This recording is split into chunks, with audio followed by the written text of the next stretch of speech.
Welcome to this operational briefing on the active supply chain attack targeting the Axios NPM package.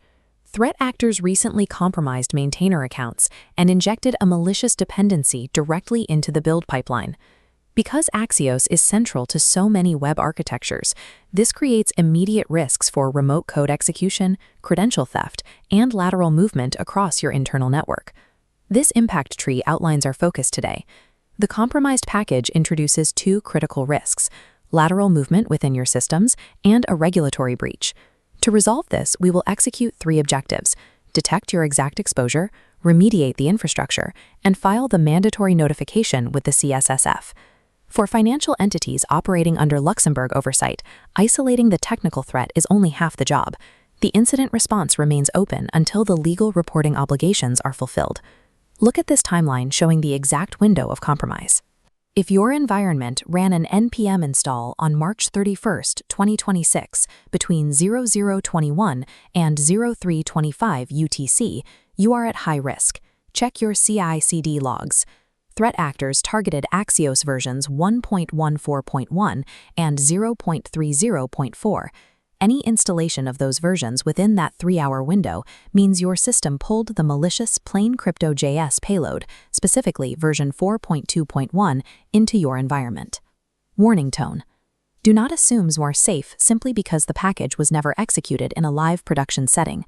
The act of pulling the dependency during the build process is enough to trigger the vulnerability. If your logs show a match for these versions during this timeframe, you must proceed under the assumption that the affected system is fully compromised. This diagram illustrates the required rebuild process. Step 1 demands immediate network isolation of the affected hardware. This instantly cuts off the threat actor's lateral movement. Next, you must execute a total rebuild using a known clean backup dated before March 30, 2026. From that clean state, revert your dependencies to a previously safe version of Axios. Then, execute a complete purge of your local and CI/CD NPM cache to ensure no trace of the malicious payload remains. Do not attempt to fix this by running an NPM update on the live system. Updating removes the vulnerable package, but leaves any established background backdoors completely intact. Tearing down the environment and restoring from a verified pre-breach state guarantees the eradication of the malicious code. Once the infrastructure is rebuilt, you must address the data that has already left the network. You should assume all access secrets on the affected machine have been exfiltrated. This matrix shows the scope of the required credential reset. You must forcefully rotate NPM tokens, GitHub tokens, cloud access keys, SSH keys, and all database keys. Concurrently, update your network perimeter firewalls to block any known command and control infrastructure associated with this payload.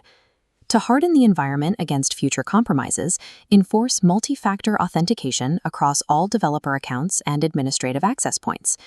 Purging the codebase prevents new infections, but replacing the stolen keys prevents the attackers from walking right back in using valid credentials. With the technical perimeter secured, we transition to your legal obligations as a financial entity under CSSF oversight. Under current regulatory guidelines, a supply chain intrusion involving unauthorized malicious access is officially classified as a major ICT-related incident. This decision tree determines your reporting pathway under the Digital Operational Resilience Act, or DORA. If you are a DORA-regulated entity, you must submit your incident notification according to Circular CSSF 25893.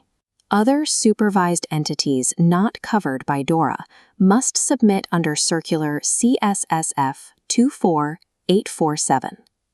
Missing this reporting window is a severe compliance violation. Failing to notify the CSSF carries independent regulatory penalties that stack on top of the technical damage. The technical remediation secures your servers, but the correct CSSF notification secures your legal standing. The response is incomplete until this paperwork is logged and acknowledged. This checklist confirms the execution of the 4-phase containment strategy: auditing the exposure window, rebuilding the infrastructure from a clean state, rotating all credentials, and reporting the incident to the CSSF.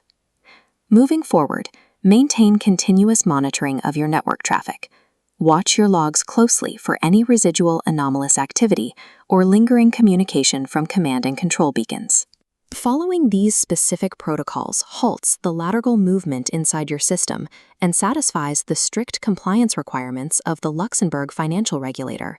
By executing this checklist, you transform an active zero-day crisis into a contained, highly compliant operational procedure.